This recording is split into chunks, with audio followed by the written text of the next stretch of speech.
কুরবানির মাংস কাটতেই বসে পড়লেন চিত্রনায়িকা অপু বিশ্বাস। প্রতিবারের মতো এবারও দেখা গিয়েছে কুরবানির মাংস কাটছেন তিনি। ছেলে জয়কে নিয়েই প্রতিবারের মতো এবারও খাসি কুরবানি দিলেন চিত্রনায়িকা অপু বিশ্বাস। সেই খাসির মাংসই নিজে হাতেই কাটতে দেখা গিয়েছে অপু বিশ্বাসকে।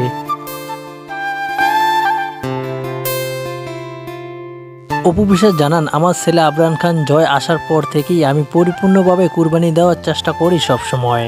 অপু বিশ্বাস সবসময় খাসি দিয়ে কুরবানি দেন, গরু কিনেন না কখনোই। কারণ অনেকেই মন্তব্য করেন অপু বিশ্বাস এখনো মনে হয় হিন্দু রয়ে গিয়েছে, এই জন্য গরু দিয়ে কুরবানি দেন না তিনি। কিন্তু তিনি সবসময় খাসি দিয়ে কুরবানি দেন ছেলের জন্য। তার এই কুরবানির ভিডিওগুলি সামাজিক যোগাযোগ মাধ্যমে যখন আপলোড করা হয় বেশ ভাইরাল হয়। অনেকেই পছন্দ করে অপু বিশ্বাসের এই ভিডিওগুলো। নিজের হাতেই ঈদের দিন কুরবানির মাংস কাটছেন, এই বিষয়টা আসলেই অন্যরকম। এবং কুরবানির মাংস নিজ হাতেই রান্না করেন, স্পেশালভাবে রান্না করে শাকিব খানকেই দেন অপু বিশ্বাস। গত বছরও কিন্তু শাকিব খানের জন্য স্পেশালভাবে রান্না করেই মাংস পাঠিয়েছিলেন। সেই ভিডিওগুলো কিন্তু সামাজিক যোগাযোগ মাধ্যমে অপু বিশ্বাস নিজেই শেয়ার করেছিলেন।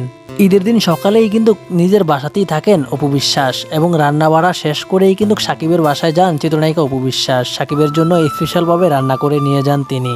কুরবানি ঈদরা এভাবেই কাটান চিত্রনায়িকা অপু বিশ্বাস এবং রোজার ঈদে থাকেন পুরোটা দিনই সাকিবের বাসায় তিনি। ছেলে আবরান খান জয় এবং অপু বিশ্বাস একসঙ্গেই থাকেন নিজ বাসাতে। মাঝে মধ্যেই যাওয়া হয় সাকিব খানের বাসায়। অপু বিশ্বাস লাল টকটকা শাড়ি পরেই ঈদের দিন সকালেই কুরবানির মাংস কাটতে বসে পড়েছেন তারই বাসার নিচে।